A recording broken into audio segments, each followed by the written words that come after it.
એક ભાઈ બીમાર પડ્યા અને એક ભાઈ એની ખબર કાઢવા આવ્યા.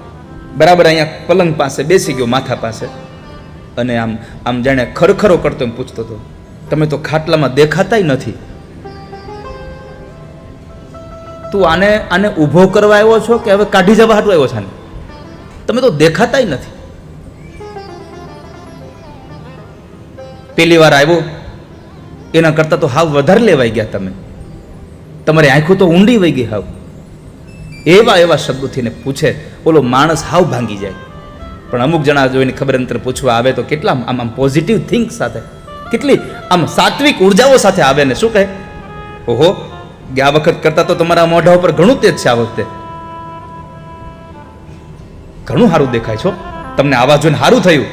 ભલે પેલી વખત જોયાના કરતા થોડોક વધારે દુબળો થઈ ગયો હોય, પણ તમારા શબ્દોથી માણસને વધારે પડતી હિંમત આવી જાય છે. કુટભાષિન, કપટપૂર્વકના શબ્દ ન બોલશો, ક્યારેય કોઈને લાગી આવે એવા શબ્દ ન બોલશો. આ સંસારમાં કોઈ શસ્ત્રનો ઘા વાગ્યો હોય તો રૂજાઈ જાય છે, પણ શબ્દનો ઘા રૂજાતો નથી કોઈ દિવસ. માટે કોઈના માટે ખરાબ શબ્દ ન બોલશો.